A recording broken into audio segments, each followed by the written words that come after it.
देख रहे थे कि आखिरकार मेहनत मजदूरी करने के बाद हम बच्चों को पढ़ा लिखा करके समाज की मुख्य धारा का सपना देख रहे होंगे साथियों। हम कलेजे के टुकड़े इस दुनिया से चले गए, तब पता लगा भाई नरेश मीणा को वो झालावाड़ के हॉस्पिटल पहुंचा। ये घटना सबके सामने विदित है।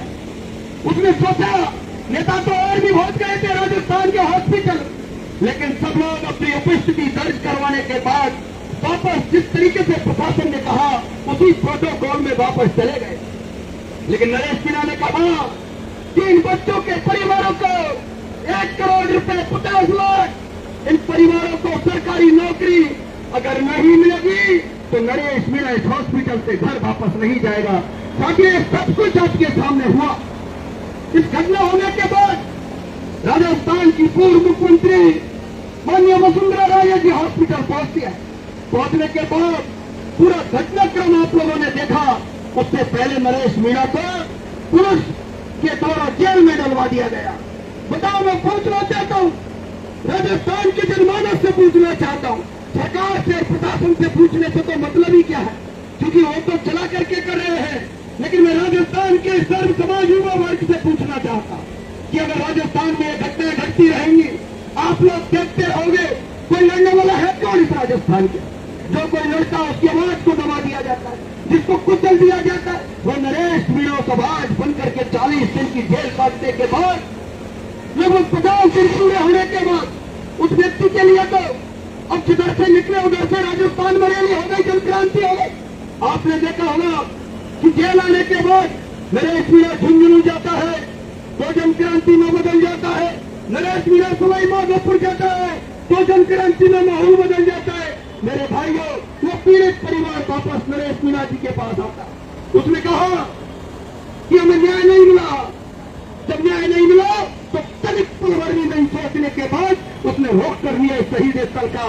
उसने सोचा कि राजस्थान और जयपुर की धरती पर ये एक ऐसी पवित्र जगह है, वो वीर शहीदों की जगह है, जहां पर अपने प्राणों को न्यौछावर करने के बाद साथियों, उस भगत सिंह की भूमिका के बाद आज सबके निवेदन के बाद आप सबने कहा कि आप आक्रोशित मत होइए भाई साहब, आप गांधीवादी तरीके से करिए। जिस तरीके से आपने उनके बयान सुने होंगे कि मैं अब मुझे पुलिस अगर पकड़ के ले जाएगी चला जाऊंगा, कोई पुलिस वाला एक थप्पड़ लगाएगा दूसरा गाल कर दूंगा, वो व्यक्ति गांधीवादी तरीके से आज आपके पास यहाँ बैठा है। अब ये जिम्मेदारी आप सब लोगों की है, आपकी हमारी है।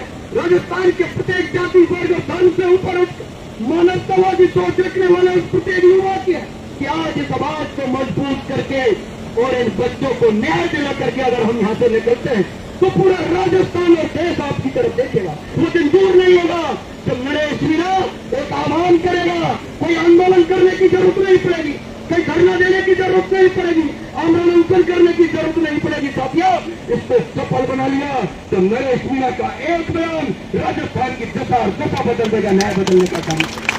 ये तय आपको हमको करना पड़ेगा। आज वो व्यक्ति आंदोलन करके आपके बीच में बैठा है।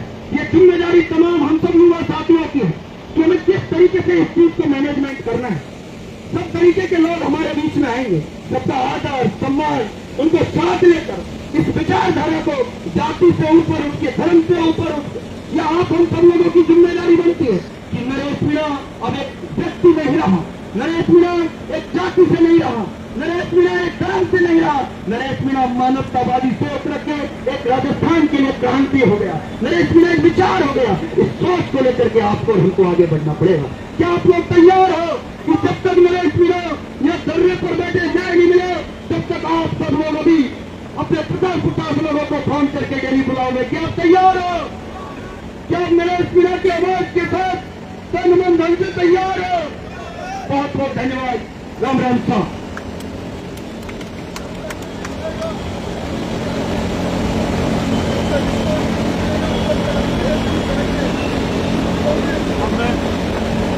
हमारे बीच में हमारे क्रांतिकारी साथी रवि सोनट भाई है, जो झालावाड़ पहुंचे थे परिवार को न्याय दिलाने को लेकर।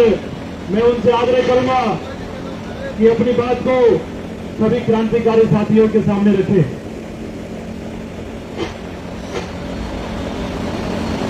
इंकलाब इंकलाब। साथियों, तो लड़ाई हम यहाँ लड़ रहे हैं, ये कल से नहीं, ये लड़ाई 25 जुलाई से लगातार नरेश भाई जेल सेल से लेकर शहीद स्मारक पर लड़ रहे हैं और ये लड़ाई रुकी नहीं है। 40 दिन की जेल में भी लड़ाई रुकी नहीं थी और इस लड़ाई को मजबूत करने के लिए आप सभी साथी 2 दिन से रुके हुए हैं। आपका ये योगदान इस परिवार को न्याय दिलाने में बहुत अहम भूमिका निभाएगा। आपकी भागीदारी ये राजस्थान याद रखेगा। साथियों, एक घटना हुई, घटना में जब राजस्थान में कहीं अन्याय होता है तो कोई कोई लड़का वहां पहुंचता है, उसी तरह नरेश में वहां पहुंचा तो ये न्याय पीड़ित परिवार को न्याय दिलाएंगे, धरने पे बैठे तो सरकार का एक नियम बन चुका है, जो अन्याय के खिलाफ बोले, जो न्याय की मांग करे उसको जेल भिजवा दो। उसको जेल भिजवा दिया गया। जेल भिजवाने के बाद में कुछ सामाजिक संगठनों ने, किसान यूनियनों ने तय किया कि झालावाड़ में एक महापंचायत का आयोजन किया जाए। हमने महापंचायत का आयोजन किया तो प्रशासन बार बार हमसे कहता है, नरेश मीणा अडर बोलता है प्रशासन के तरफ से, प्रशासन कहता है कि तुम पीड़ित परिवारों के लिए नहीं नरेश मीणा की रिहाई के लिए या महापंचायत करवा रहे हो। हमें लिख के जाना पड़ा वहाँ पे कि हम पीड़ित परिवार के लिए न्याय महापंचायत करवा रहे हैं, आप इसकी परमिशन दीजिए, सारी जिम्मेदारी हमारी है। तो इस घटना का परिणाम आप देखो, उस जेल का डिप्टी बदल दिया गया और नरेश मीणा को किसी से मिलने नहीं दिया गया, पाबंदी लगा दी गई। और कोई अगर बड़ा नेता, बड़ा अधिकारी भी फोन करता है डिप्टी को, वो डिप्टी फोन नहीं उठाता था, क्योंकि डर क्या था कि कोई मैसेज जेल के जरिए वहां नहीं पहुंच जाए, लोगों का हुजूम नहीं हो जाए, झालावाड़ की कलेक्ट्रेट को घेर ले लोग और कोई महापड़ावा नहीं डाल दे। वो डर वो सरकार को है, क्योंकि सरकार की जो मंशा है बीच में सामने आ रही है। ये घटना घटी जो झालावाड़ के कलेक्टर जो वसुंधरा के ओएसडी रह चुके हैं, वो बकरियां लेकर वहाँ 5-6 बकरियां लेकर न्याय दिलाने पहुंचे और इन बकरियों की जांच होनी चाहिए। ये बकरियां किस गरीब परिवार के गला दबा करने वाले ये लोग डरे गए थे, ये भी संजय की भूमिका है। ये जो गरीब परिवार के इनके लिए बहुत न्यायोचित इन्होंने मांग उठाई थी, 1-1 करोड़ रुपए मुआवजा। ये मांग गलत थी। जो प्लेन में जो लोग, जिन लोगों की मृत्यु हुई, उनको 1-1 करोड़ रुपए मुआवजा दिया जाता, हम उसका विरोध नहीं करते, वो भी भारत के नागरिक थे। लेकिन बात यह है कि वो तो 100 करोड़ की इकोनॉमी वाले आदमी थे, उनका जरूरत इन चीजों की नहीं थी, बिना मांगे दे दिया गया। तो ये जो गरीब परिवार को, दलित आदिवासी समुदाय के जो बच्चे थे, जिनके घरों में पक्की छत भी नहीं है, क्या ये उस मुआवजे का हकदार नहीं है, क्या उस पैकेज का हकदार नहीं है? जिनके पास काश्तकारी के लिए 1-2 बीघा जमीन नहीं है, इनके लिए 10 बीघा जमीन मांगना कौन सा गुनाह हो गया?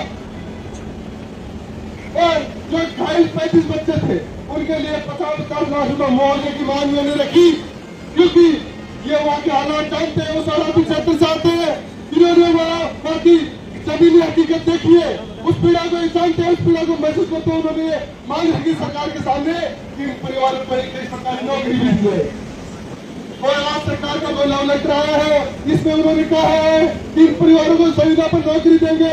नौकरी कौन सी? उस सरकारी जो कार्यालय उस क्षेत्र के उनमें गार्ड की नौकरी, जिन्हें 6-6 रुपए वो तनख्वाह देता है इन परिवारों को। तो आज इस देश में 350-400 रुपए न्यूनतम मजदूरी है, तो उस हिसाब से भी 12-13 हजार रुपए महीने का हो जाता है, उसमें 6,000 रुपए, ये तो इनका जुल्म हो जाता है। आप न्याय के नाम पर इनको मजाक बना रहे हैं इन परिवारों का। ये मजाक राजस्थान, ये युवा राजस्थान का सहन नहीं करेगा और ये जो नरेश मीणा का जो सत्याग्रह है, आमरण अनशन है, इसका एक पल, एक मिनट, एक घंटा आपको भारी पड़ने वाला है। जितना आप लेट करोगे उतना आपको नुकसान होगा। हमारे सब्र का इम्तिहान मत लो, हम मजबूर नहीं है।